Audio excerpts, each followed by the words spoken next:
Court ने तो गिरफ्तारी का वारंट जारी कर दिया है, योगी बाबा कब गिरफ्तार कराएंगे?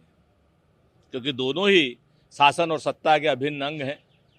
बहुत स्पष्ट रूप से ओम प्रकाश राजभर ने तो साफ साफ कहा कि आप नौकरी का पेपर भर दो, बाकी जुगाड़ बेदी राम कर देगा। अब ये तय करना है आदरणीय योगी आदित्यनाथ जी को कि ऐसे लोगों को, ऐसे अपराधी आरोपी लोगों को वो अपने मंत्रिमंडल में रखते हैं या उनको बाहर निकालते हैं, उनको शासन सत्ता का अंग बनाते हैं उनके दल को, या उनके दल को अलग हटाते हैं। अगर आदरणीय योगी जी और भारतीय जनता पार्टी पूरी तरीके से पारदर्शी है और केंद्र के अपने सरकार के दबाव में नहीं आती, अपनी केंद्र की भाजपा के दबाव में नहीं आती है, तो निश्चित तौर पर ओम प्रकाश राजभर और उनकी पार्टी को इन्हें एनडीए से अलग कर देना चाहिए। क्योंकि अगर ये अलग नहीं करते हैं तो ये माना जाएगा कि कहीं ना कहीं योगी जी की सरकार भी कहीं पेपर लीक में शामिल तो नहीं, बेदी राम के कुकृत्यों में शामिल तो नहीं। इसके साथ ही मंगलवार को इस क्षेत्र में एक घटना हमले में 5 जवान मारे गए थे।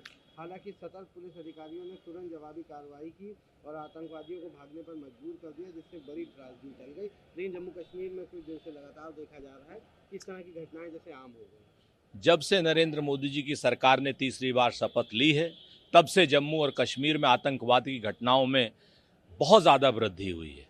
ये नरेंद्र मोदी जी की सरकार को, नरेंद्र मोदी को, रक्षा मंत्री को, गृह मंत्री को बताना होगा कि भाई प्रचार मंत्री मत बनिए, देश की आंतरिक सुरक्षा पे भी ध्यान दीजिए, आतंकवाद पर लगाम लगाइए। आतंकवाद का जो पोषक है पाकिस्तान, आतंकवाद का जो पोषित लोग हैं, आतंकवादी ग्रुप हैं, उन पर भी आप संयम लगाइए, उन पर भी आप रोक लगाइए और आतंकवादियों को दोजख भेजिए। लेकिन ये सरकार तो बात बहादुरी में संलिप्त है, सिर्फ और सिर्फ कह रही है कि साहब कश्मीर से आतंकवाद खत्म हो गया, नोटबंदी से आतंकवाद की कमर टूट गई। कहाँ टूट गई? हमारे दसियों की संख्या में जवान मारे जा रहे हैं, हमारे लोग मारे जा रहे हैं, हमारी कारों पर हमले हो रहे हैं, सेना के वाहनों पर हमले हो रहे हैं। आतंकवादियों के हौसले, आखिर नरेंद्र मोदी जी की सरकार तीसरी बार आने से आतंकवादियों के हौसले क्यों बुलंद है? ये समझ से बाहर की बात है। नरेंद्र मोदी को इसका जवाब देना होगा। इसके साथ ही यूजी नेट परीक्षा सीबीआई जांच में ये रिपोर्ट अपनी पेश की गई कि उसमें सबूतों के साथ छेड़छाड़ की। देखिए, हमें सुप्रीम कोर्ट से बहुत उम्मीद है। सीबीआई, ईडी या भारत की सरकार, एक हजारों करोड़ रुपए का स्कैम है ये नीट का, हजारों करोड़ रुपए इसमें लगे हुए हैं। हमें उम्मीद है कि सुप्रीम कोर्ट बच्चों के साथ न्याय करेगा। जो योग्य बच्चे हैं वो नीट में आएंगे, जो योग्य बच्चे हैं उनके साथ कोई बेईमानी नहीं हो पाएगी, कोई आपराधिक घटना नहीं हो पाएगी, रीनीट होगा।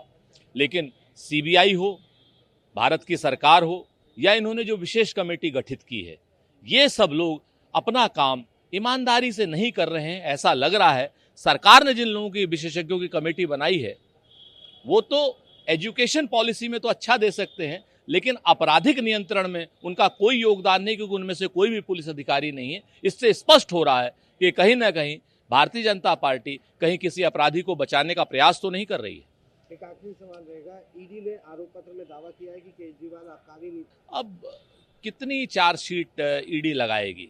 ईडी अपने आका के कहने पर, मेरे ख्याल से मुझे ऐसा ध्यान पड़ता है कि 7वीं चार्जशीट है। ईडी कसम खा के बताए कि ये फाइनल चार्जशीट है।